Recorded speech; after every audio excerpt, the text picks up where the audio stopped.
The headlines have been circulating for months now, versions of the same sentence dressed up in different fonts: Leonor won't be seen with him again. Sources say it's over. The princess has moved on.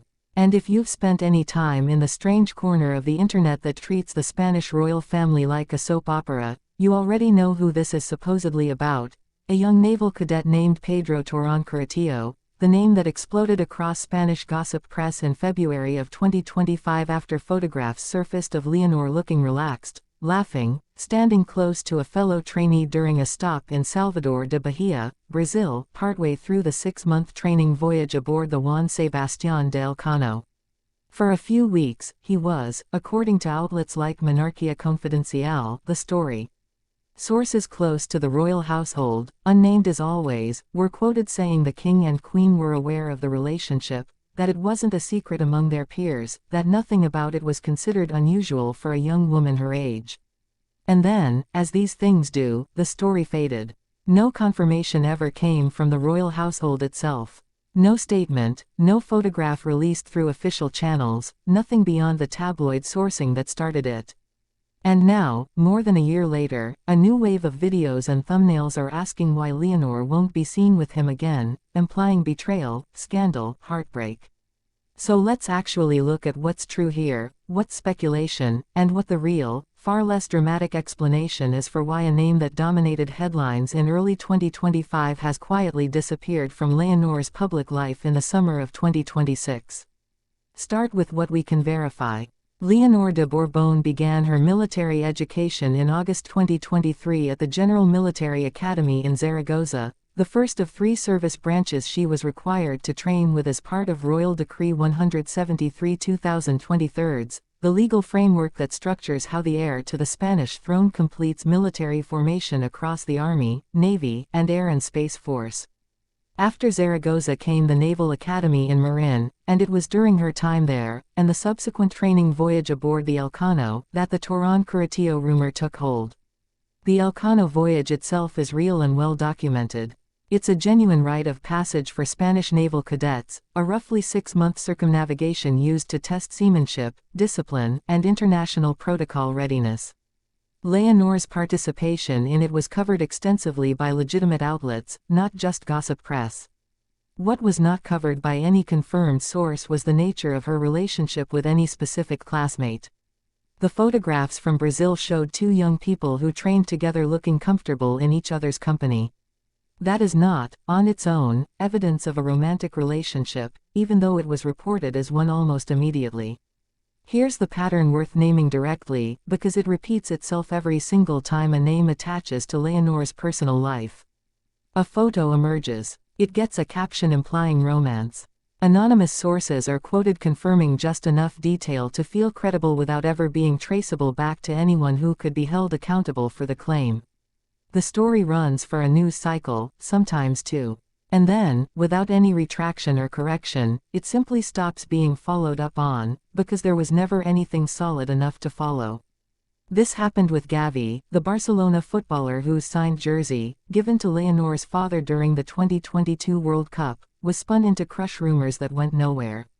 It happened with Gabriel Giacomelli, a Brazilian-American classmate from her time at UWC Atlantic College in Wales, linked to her through equally thin sourcing. And it happened again with Torón Corretillo. 3 names, 3 cycles, 0 confirmations. If you're noticing a pattern, you're not wrong to.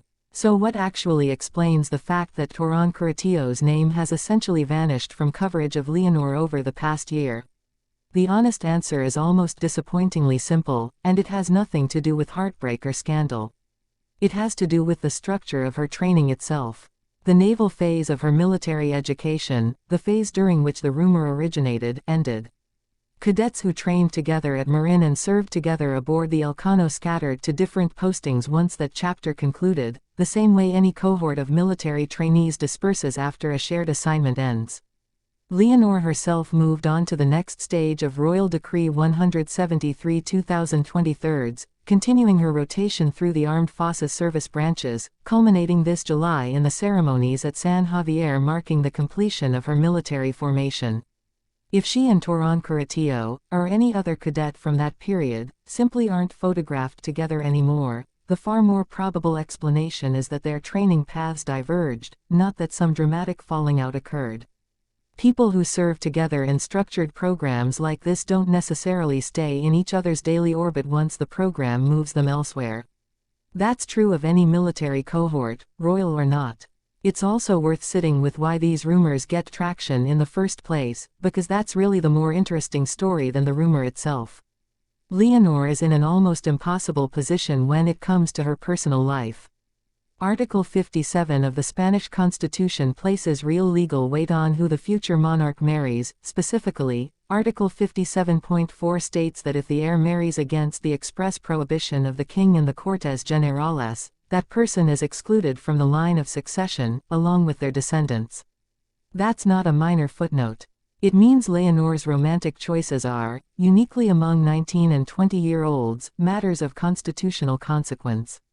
Her parents lived through their own version of this scrutiny.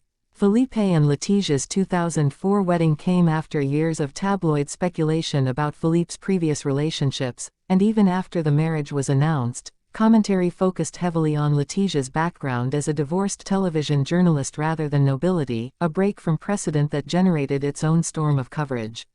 Leonor has grown up watching that playbook. She has, by all indications, adopted a strategy of near-total silence about her personal life, which in the attention economy of celebrity and royal coverage doesn't reduce speculation, it multiplies it. Silence gets filled in by someone, and increasingly that someone is either an anonymous tabloid source or, more recently, AI-generated content designed to look like reporting. That last part deserves its own moment of attention, because it's becoming the actual story behind stories like this one. In the past year, the volume of AI-generated video content speculating about Leonor's romantic life has increased significantly, some of it built on real names like Torán Curatío, some of it inventing details wholesale, dates, quotes, entire timelines that don't correspond to anything reported by any actual outlet, Spanish or otherwise. These videos often borrow the visual language of documentary journalism, calm narration, official-looking footage, serious music, specifically because that presentation makes fabricated claims feel more credible than they are. If you've searched Leonor's name recently and found yourself served a video confidently describing a secret relationship, a private engagement, or a dramatic breakup, there's a meaningful chance you were watching content generated to capture search traffic rather than to inform you.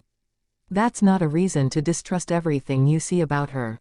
It's a reason to ask, every time, who is the source, and can that source be traced back to anything real? So where does that leave the actual answer to the question this video opened with? Why won't Leonor be seen with Pedro Torán Curatío again, if that's even the accurate framing? Based on everything that's verifiable, the honest answer is that we don't know their relationship was ever anything more than what surface-level tabloid sourcing claimed it to be, and the more concrete, documented fact is that the training program which put them in proximity to each other concluded, sending Leonor into the next and final phase of her military rotation before this September, when she formally trades her uniform for university life at Carlos III in Getafe, studying political science alongside civilian classmates for the first time since she was a teenager. That's a far less sensational explanation than the headlines promise. It's also the one actually supported by what's been reported and confirmed, rather than what's been implied and amplified. There's a broader pattern here worth naming before we close, because it applies to nearly every piece of speculative content about Leonor's love life you'll encounter going forward. The Spanish royal household has been remarkably consistent in never confirming or denying romantic speculation about Leonor, which is itself a deliberate strategy, one that protects both her privacy and the constitutional stakes attached to any relationship she might eventually make public. That means every name that gets attached to her, now or in the future, will arrive through some combination of paparazzi photographs, unnamed sources, and speculation, until the day, if it ever comes, that either she or the royal household chooses to confirm something directly. Until that happens, the responsible way to cover this subject isn't to declare relationships over or ongoing based on the absence of recent photographs. It's to track what's actually documented, name the gaps honestly, and let the audience draw their own conclusions rather than handing them a manufactured resolution. That's the approach we've tried to take here, and it's worth applying skepticism with the same consistency the next time a new name surfaces attached to hers, because based on the pattern of the last 3 years, it probably will. Thank you for watching. If you found this useful, subscribe for more grounded, sourced coverage of the Spanish royal family, and let us know in the comments what you'd like covered next.